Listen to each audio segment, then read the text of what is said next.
Okay, so I wanted to do a quick high-level breakdown of this guy, the this sort of library thing that I built that makes it so that you can just kind of put stuff out into your world wherever you want, and just like quickly do like set dressing and level design and stuff like that. So um, the way that I'm doing it is I'm actually using a data asset system, and the the data assets that I've created sort of drive everything in my game. So the way that my data assets work is that they start with a object info structure, and the object info structure holds all of these variables. And if you want to see them, they look like this. So inside of the primary data asset, it's essentially holding all of this information. So if you want to see what one looks like, we'll take like this rock here, like this rock 3. If I go into my data assets under objects, and then this is an environment piece, so I can go into here, and then you can see that I have this Rocco 3. Now, what Rocco 3 has is, as we just showed, was all of these variables that are in this primary data asset are now being displayed here as the name, the object type, which is important, the class, which is very important because that's how we know what to spawn, what the static mesh is for this particular one. It's a static mesh. We could potentially be using a skeletal mesh. Just showing that in action in the event that I were to, let's say, like because this is using a my objects are using a data asset, it actually makes it really easy for me to, excuse me, it makes it really easy for me to create objects. So if I just go into here, I can, I have it so that it builds a mesh based on whatever is in that data asset. So for this rock, for example, it's got the static mesh. If I go into here, you can see that it's actually it's going to take the static mesh from here. It's going to set the static mesh. If it is not a skeletal mesh, obviously, because if it's a skeletal mesh, then it's going to set that. If it's not a skeletal mesh, so if this skeletal mesh is not valid, then it's going to default to static mesh, and then it's going to set that. And then it's also going to set the materials for them. Just assuming that they even have materials applied. If there is no material set in here, so for example, if I don't have anything set, then it will use the default material. And that's essentially all this does. Like the second that it runs, it literally only runs that. And you can see that in the construction script. It's just running this build mesh, which is this guy. And which is super useful because then I can use this, and then anything that I have, so like if I grab that rock 03, for example, I can spawn it. And then it looks like this. So now I have these where I can, wherever I want to put them, which is super useful because then but I can, one other thing that I forgot to mention is that this will work on anything. So if I put in a character, for example, or not necessarily a character, but a piece of a character. Characters are their own thing. But if I put in a piece of a character, this will show up as well. And that is using a skeletal mesh, not a static mesh. The static mesh would be under, say, like rock once again. So if I use like that, and then you can see that it just spawns them just fine based on the data asset. So what I wanted to do was I wanted to leverage that system and be able to create basically a spawner for it. So just quickly going through it, if I have this object information that has a name, object type, class, and then all of the other information associated with it, I'm dumping that into a primary data asset. Realistically, you could do that all here in the variables. Like you could use all of these individually and put them here. I am using a struct just because it's easier for me to handle. And anytime I want to adjust it, all I have to do is adjust the struct, and it will adjust all of them accordingly, which I think is great. But then what I'm doing is I built a spawner for it, and the spawner looks like this. You might recognize it from what we're looking at over here. So what the spawner does is it has an object name area. Then it's got a number of different boxes, and what these boxes do is they've got grids, and these grids are in between each one of them. You can't see them, but they're there. So, and that's because they're collapsed. So, and then another thing that I have is these checkboxes. And these checkboxes will indicate whether this is open or not. And so I can now go into here, and if I dump all of these checkboxes into an array, get all of the grids and put them into an array, then what I can do is I can check for whenever you change it, it's gonna, any of them, not just one, but if you click on any of those checkboxes, it will run all of them, and it will say, hey, check all of these checkboxes. Is it checked? If it is, then set it to visible and populate the buttons. If it is not, then set it to collapsed, and that's important, is that it's not hidden, it's collapsed, because then it's not allocating that space. And then clear the children. And then what I want you to do is I want you to populate these buttons. And what populate buttons does is it comes through here, it gets the grid, it clears the children inside of it, and so whatever the grid was originally, and this prevents it from having like duplicates that will show up. So it will run through, it will check all of the grids, and then what I also have is I have an object type. Now, you might have noticed that I had the object type here. So if I were to just like take a peek at what's in this object type, you can see that this is just an enum. It's just an enum that's running through and has the type of whatever object it is. And so what I'm doing with that, oops, I'm getting ahead of myself. So what I'm doing with that is I have this in the same order that I have all of these in the grid. And so what it's going to do is it's going to look through this grid, it's going to get the index of that array, and then it's going to get this guy, and it's going to run get all object DAs. So what get all objects DAs does is it will get the assets by path. Now, if you were running this off of a data table, you could just pull up the data table and find all of them. Because I'm running this through data assets rather than data tables, this is sort of my workaround for that. So the way that you do it is you can get all assets by path. So whatever assets you have, get them all by path. And the path that I'm using is this data assets path, which is here. Sorry, where are you? I just lost it. There it is, data assets. So this gets all of the data assets that are in the scene, but it gets all of the object data assets. It doesn't get the characters. This is just specifically for the objects. So then what it'll do is it will get the asset that it finds. It will check to see if it is an object PDA. If it is, then what I want it to do is I want it to get the object information from it, and then I want it to check the object type.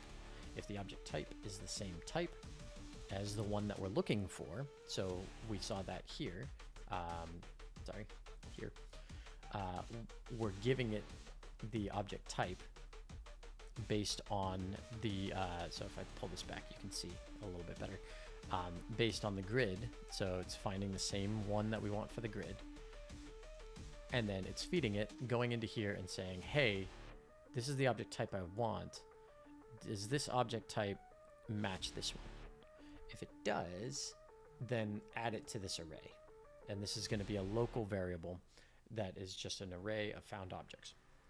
Once it's done, it will take that found object array and it will return it. And then that found object array, I push to here. And so what I'm going to do is for each of those, I want to create a button. And that button is this guy. So this button has a number of different things. It's got an icon image. So it looks very basic, but it's got an icon image, it's got a button, and that's it. And both of those are variables. So what this is going to do is when it's built, it's going to build the button. And then this button is going to take the object data asset that we just fed it. So this guy, we're feeding it the data asset that we found, right? So from all of the object data assets, we're going to feed it this data asset. And then what we're also going to feed it is a reference to the self. So this is the object spawner. This is the actual, like, the interface, right? So it's going to feed it a value of that. And you can see that here, right here, the object spawner. So this is basically the parent of whatever object it is. So what I'm doing is I'm taking that parent and I'm able to now call it. And what I can do is I can feed this guy here, this text box, with the name of the object that we're using. So we can do that right here. And so we're getting the character information, we're getting the name, and then we're feeding it. And well, we're storing that name. And then on hovered, so when we're over the box, we're getting the spawner, we're getting the object name text box, and then we're setting that name to the text. And so what that looks like in practice is this. You can see up here, it's changing the name to whatever I'm hovered over. And then what I want to do is, obviously I want to click on it, right? So what I'm going to do is I'm going to set this, I'm going to get the reference to my object spawner. I'm going to get the reference to the object DA that was fed to it. So this is the data asset that I feed it right here. So this is the object DA. And I'm taking a reference of that, and now I'm going to spawn the object by calling this guy, spawn object.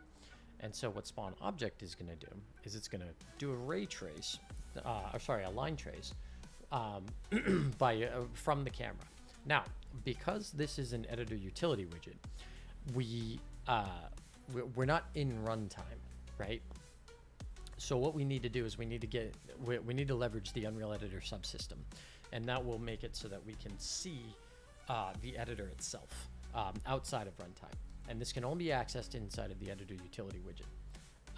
This can't be accessed in like a normal user interface.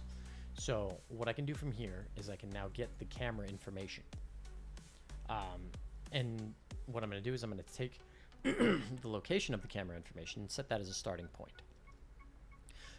From there, what I want to do is get the forward vector. So now we're looking through the camera and we're looking straight forward, right? And I want to look by multiplying it by a float. Now, at first, if you do like a mult, you'll see that you can't actually, it looks like it's not possible. But if you right click on this guy right here, then you can set it to a float. And then you can basically set it to whatever you want it to be. And that will multiply it straight forward. So then what I want to do is I want to take the camera location and I want to add this guy. So the forward vector plus the 2000 modified to this to the camera location. So that way we're looking forward. Otherwise, it's just going to get 000 plus 2000, right? So what we want to do is we want to actually just get the location, add that to it, and then that's an our endpoint. It's a standard line trace. This is basically how it works. I'm just walking you through it in case you've never done it before. So now we're looking straight forward, and what we're going to do is we're going to check to see if we're getting anything.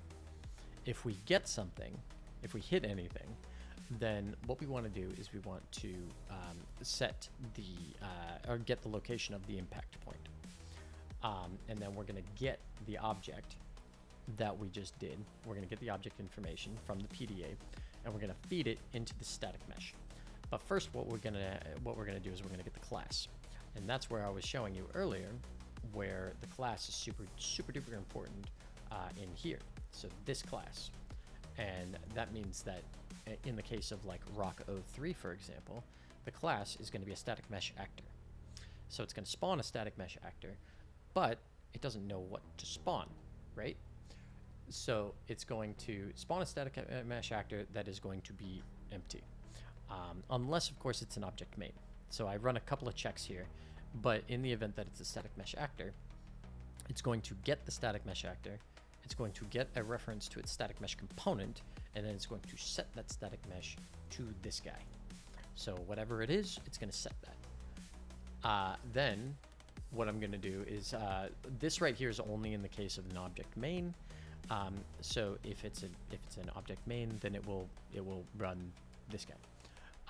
But that's another thing, is that like these classes, regardless of what it is, are all derived from the object main.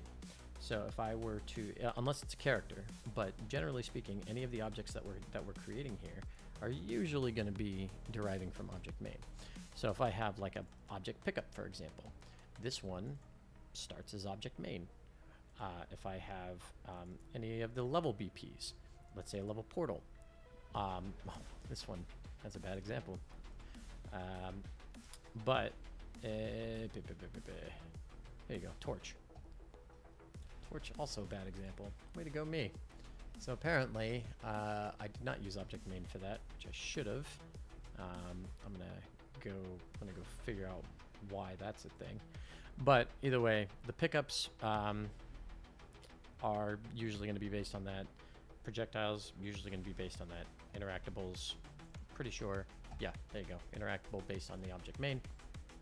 So anything that I spawn is usually going to be based on object main, which means it's going to inherit from object main. So in the event that I go into here, right here, and I cast to object main, that means I have access to object main, and I can set the object DA to it. So anything that I dump into it, as long as it inherits from object main, it should be able to affect with the object data asset. And then here I'm just selecting the actor. Like whatever I just spawned, I'm selecting it. So in practice, what that ends up looking like is it looks like this, where I can spawn an object, and then it will be interactable. So if I want something like this, so there we go. And now they work. And now they're just in my scene. So if I start playing, I don't even know where I spawned those. Oh, I spawned them right there. That's great. But yeah, there you go. They're in my scene. I have in this particular thing, I'm building it so that these barracks are gonna have multiplayer. So that's why they're building on Construct. So please ignore. But the foundation is the same.